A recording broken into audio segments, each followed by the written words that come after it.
Shalom, ibu-ibu persekutuan kaum wanita Gereja Kibait di mana saja berada. Selamat berjumpa lewat media Suara Perempuan edisi Mei 2024. Firman Tuhan yang akan kita renungkan pada saat ini terambil dari Injil Yohanes pasalnya yang ketiga ayat 16 dan ayat yang ke-21. Firman Tuhan demikian. Karena begitu besar kasih Allah akan dunia ini, sehingga ia telah mengaruniakan anaknya yang tunggal, supaya setiap orang yang percaya kepadanya tidak binasa, melainkan beroleh hidup yang kekal.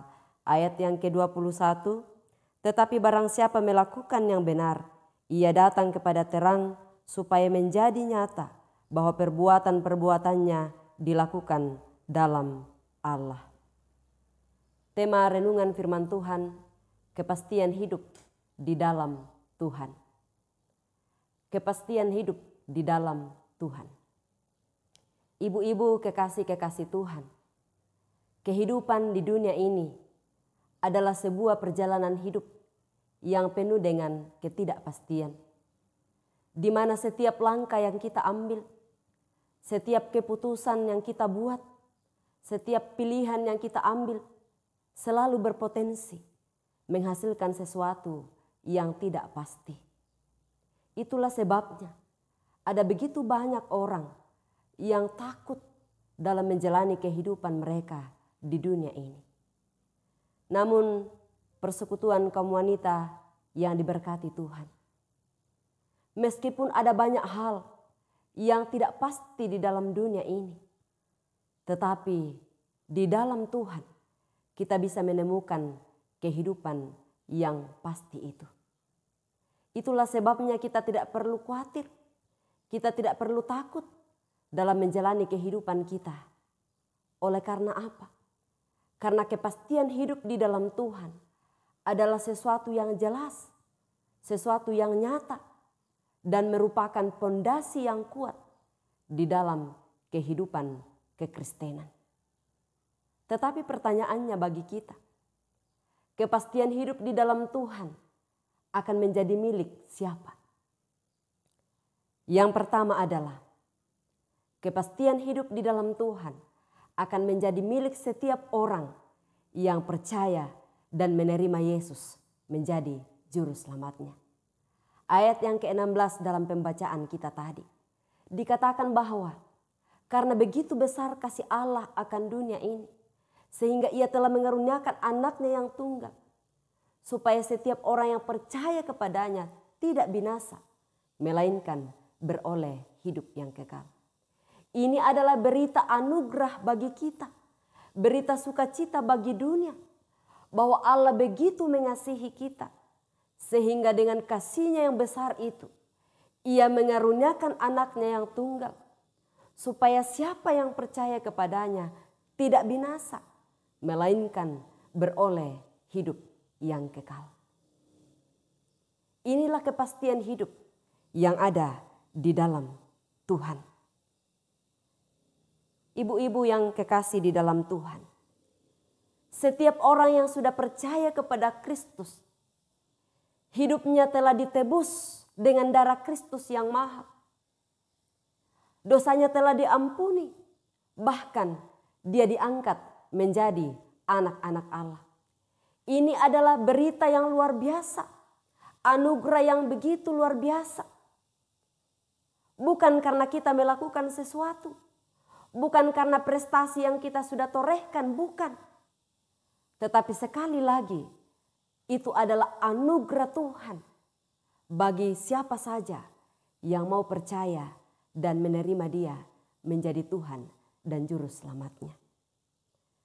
Yohanes pasal 1 ayat 12 mengatakan, tetapi semua orang yang menerimanya diberinya kuasa supaya menjadi anak-anak Allah, yaitu mereka yang percaya dalam namanya. Jadi orang yang percaya kepada Kristus diberi otoritas untuk menikmati hak istimewa sebagai anak-anak Allah. Bahkan akan menjadi pewaris kehidupan yang pasti di dalam Tuhan. Karena apa?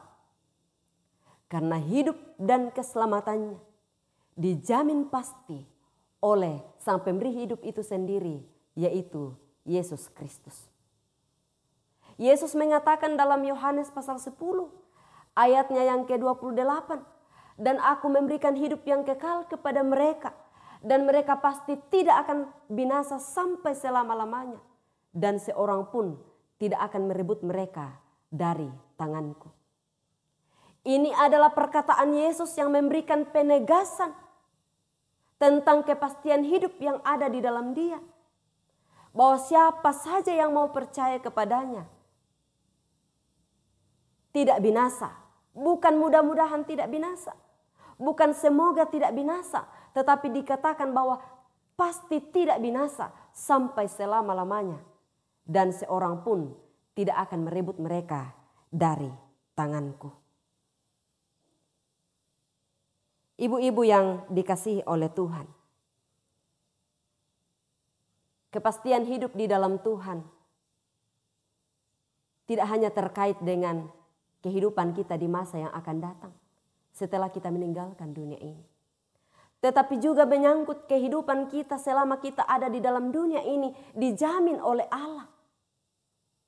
Sehingga kita tidak perlu khawatir tentang apapun juga. Karena Allah adalah jaminannya bagi kita.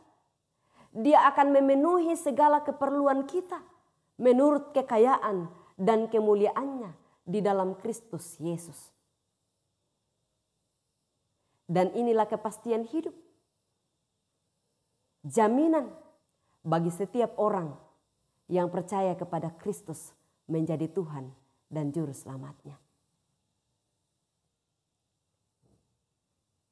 Persekutuan kaum wanita yang diberkati oleh Tuhan. Sudahkah kita benar-benar telah menjadi orang yang percaya kepada Kristus? Karena orang yang sudah percaya kepada Kristus akan menikmati dan memiliki kepastian hidup di dalam Tuhan. Tapi seandainya belum, mari buka hati dan terima Dia, maka engkau akan memiliki kepastian hidup di dalam Tuhan.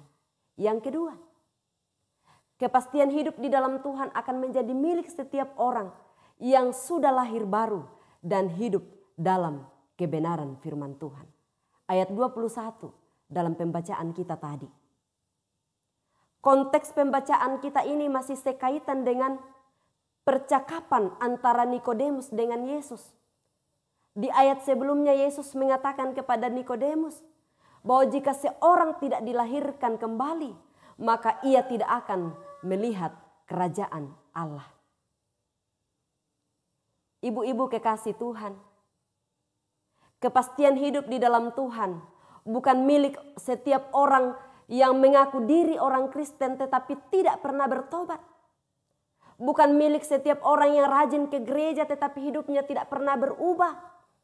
Dan juga bukan milik setiap orang yang selalu melantunkan pujian, Tuhanku mau menyenangkanmu, tetapi masih tetap berkanjang di dalam dosa. Tetapi kepastian hidup di dalam Tuhan akan menjadi milik setiap orang yang benar-benar telah bertobat dan menghidupi kebenaran firman Tuhan. Yesus menegaskan dalam Matius pasalnya yang ke-7 ayat 21. Bukan setiap orang yang berseru kepadaku Tuhan, Tuhan yang akan masuk ke dalam kerajaan sorga. Melainkan dia yang melakukan kehendak Bapakku yang di sorga. Demikian juga dengan Rasul Yakobus. Dia mengatakan bahwa iman tanpa perbuatan pada hakikatnya adalah mati. Artinya bahwa kalau kita mengklaim diri bahwa kita adalah orang yang sudah percaya kepada Yesus, tetapi dalam perjalanan kehidupan kita setiap hari, kita tidak menunjukkan bahwa benar kita sudah ada dalam Kristus. Kita masih tetap berada dalam kehidupan yang lama. Kita masih hidup dalam kedagingan. Kita masih berkanjang di dalam dosa. Maka itu berarti bahwa iman yang kita klaim adalah iman yang mati. Iman yang sia-sia. Iman yang sama dengan percayanya setan-setan. Kekasih Tuhan, iman dan perbuatan tidak dapat dipisahkan. Memang benar, bukan perbuatan baik kita yang akan menyelamatkan kita, bukan. Karena keselamatan itu adalah anugerah bagi siapa saja yang mau percaya. Tetapi ingat bahwa perbuatan baik adalah bukti nyata, bukti konkret yang akan menunjukkan bahwa benar kita sudah menjadi milik Kristus. Kita sudah menjadi orang yang benar-benar percaya kepada Tuhan. Sehingga kalau masih ada di antara kita yang katanya sudah percaya kepada Yesus, tetapi masih tetap berada di dalam kehidupan yang lama, hidupnya tidak pernah berubah, maka itu menjadi tanda tanya besar bagi kita. Benarkah kita sudah diselamatkan? Benarkah kita sudah percaya kepada Kristus? Jangan-jangan kita masih ada di luar Kristus, sehingga kita belum memiliki kepastian hidup di dalam Tuhan. Saudara, mari dalam hidup kita benar-benar menunjukkan bahwa kita adalah orang yang sudah percaya kepada Tuhan dengan menghidupi kebenaran firman Tuhan. Mari dalam hidup kita menjadi pelaku-pelaku firman Tuhan, sehingga kehidupan kita akan menjadi berkat dan kita benar-benar memiliki kepastian hidup yang ada di dalam Tuhan. Tuhan memberkati kita dengan firman-Nya. Amin.